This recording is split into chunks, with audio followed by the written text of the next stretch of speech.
can't seem to stop. My shoes are different colors, my hair's a tangled mess, but life is fun this way. I'm thinking it's the best. Oh, I feel fresh today, like the sun won't go away. I'm laughing in the rain, dancing through the pain.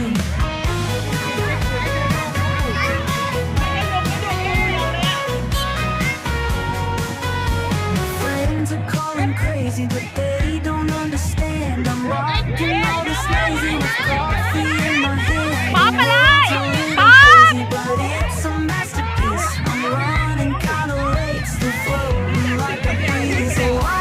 feel fresh today, ป๊อปไปเลย like the sun won't go away.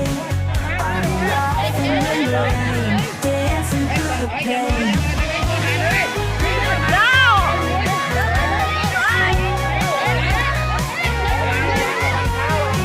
It's a little hazy, but it's a Yay! masterpiece. I'm running kinda late, still floating like a breeze.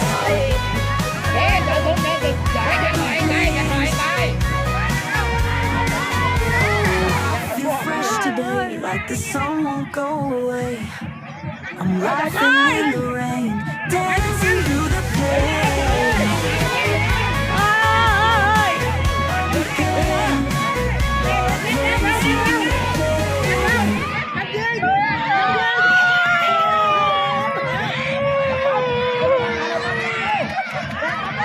ป๊อปป๊อปป๊อปไปเลย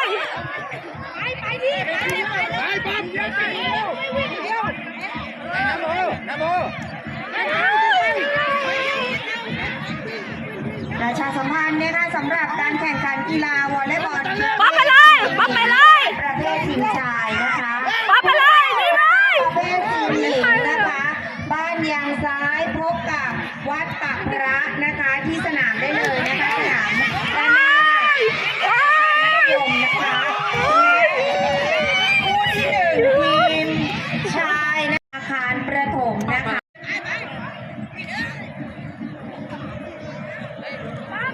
โคมมาขึ้นหน้า ไปเลยไปเลยไปเลยไปเลยยิงเลยยิงเลยยิงเลย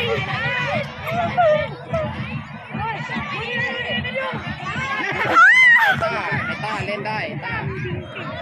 มันยิงเก่ง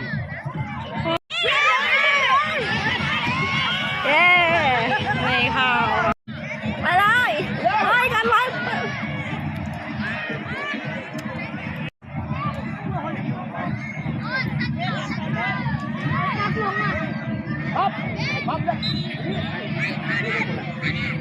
ไปเลย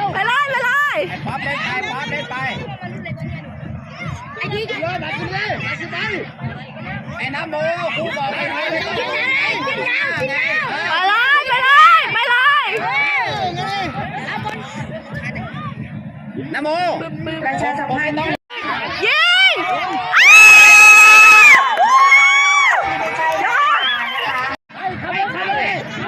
กันไว้กันไว้ไปเลยไปเลยป๊อปไปเลยป๊อปไปเลย ไอ้ป๊อป ไปเลยไปเลยไปเลยไปเลยไปเลยไปเลยไปเลยป๊อปไป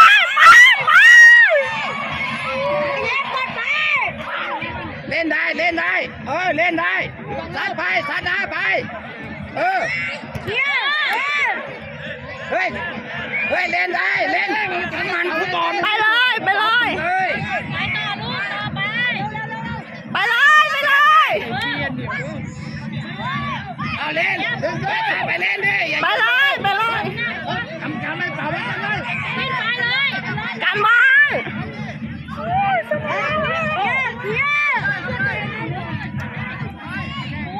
เอาเบียร์ไปน้ำเบียร์ไป ไปเลย เอาเตะมุมน้ำโมเข้าไปข้างในเอาเลยยิงโอ้ยเดินได้ไอ้ป้องปัดเร็ว เฮ้ยฟัง งเสียงนกหวีดจากกรรมการถ้ากรรมการไม่เป่านกหวีดเล่นบิดมันก็ตัวคู่เล่นเร็วบัง กันไว้กันไว้ ไปเลยไปเลย ไปเลย ไม่เป็นไรเอาใหม่น้ำมูเฮ้ยเข้าไปแย่งไอ้ป๊อป แย่งเลย นั่นแหละเฮ้ยป๊อป ป๊อปไปเลย น้ำมู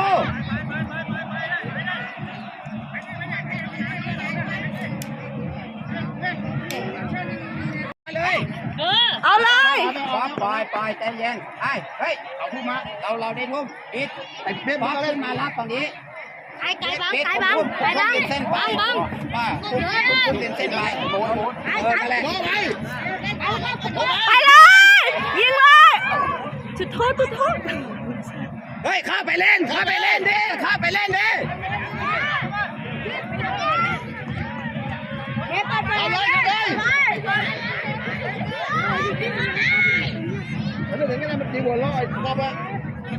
เปลี่ยนมา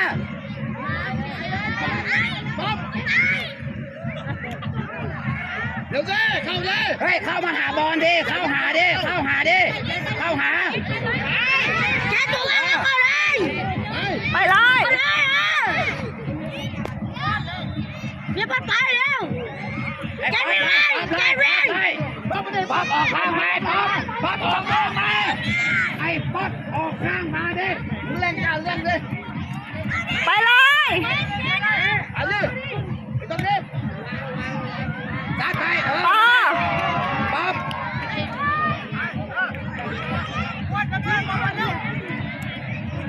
ยิงไอ้โง่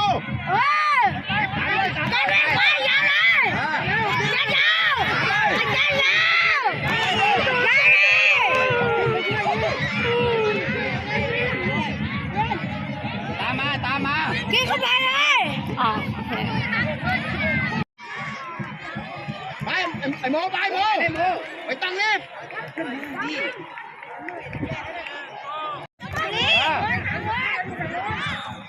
ไอ้น้ำโมไม่ต้องลง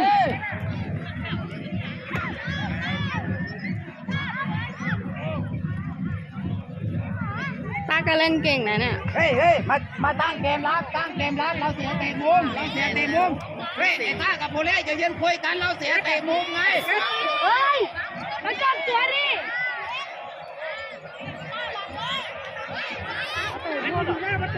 ไม่ใช่เตะมุมไม่เข้านะเฮ้ยเราจะต้องไปฝั่งนู้นไปทำประตูฝั่งนู้น เข้าเลยเบียดเลยเบ็ดพกนะโม โอ้ย ไปแกหลุดแล้วเบียดมาเฮ้ย เตะเลย จัดเตะเฮ้ย เตะเลยไปเลยโอ้ย บอกว่าจัดเตะ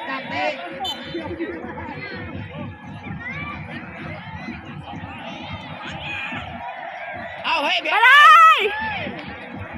ยิงว่ะเห็นไหม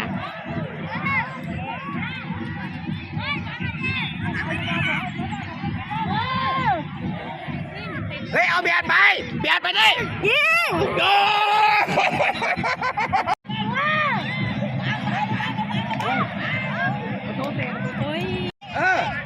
นั่นแหละ อ๋อ เบียดมาโมเล่เบียดมาเลยเอาเราท่วมเบ็ดมาท่วมเบ็ดทุ่มขึ้นหน้าป๊อปเร่งยิง ไปยิง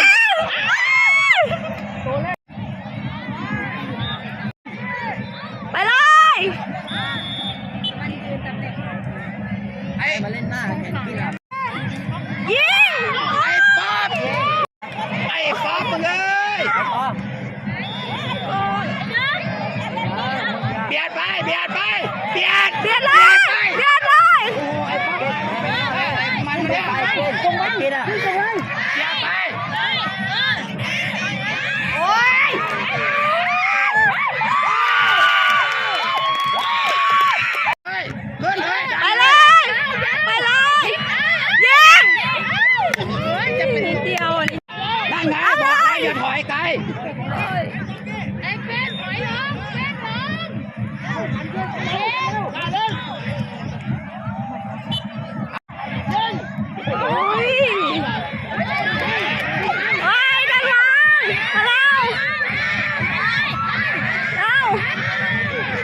ดเข้ามาเบียดมาป๊อป ไปเลย ไปได้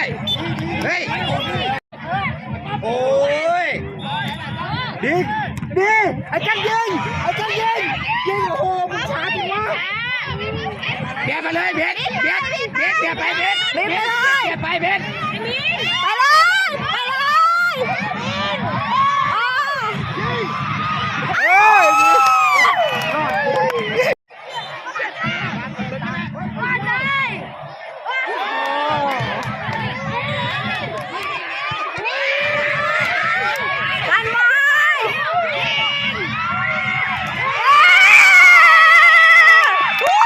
กันไว้เก่งมาก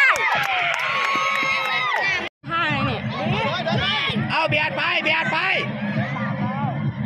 น้ำโมขึ้นไปดิลงมาทำไม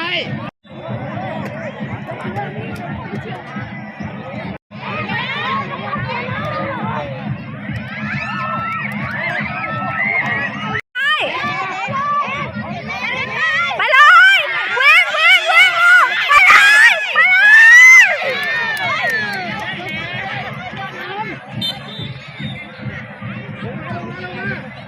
เบ็ด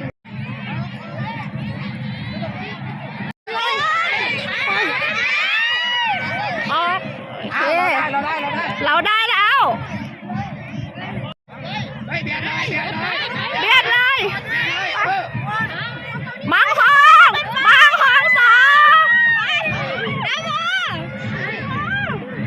งทองสู้ๆไปเลย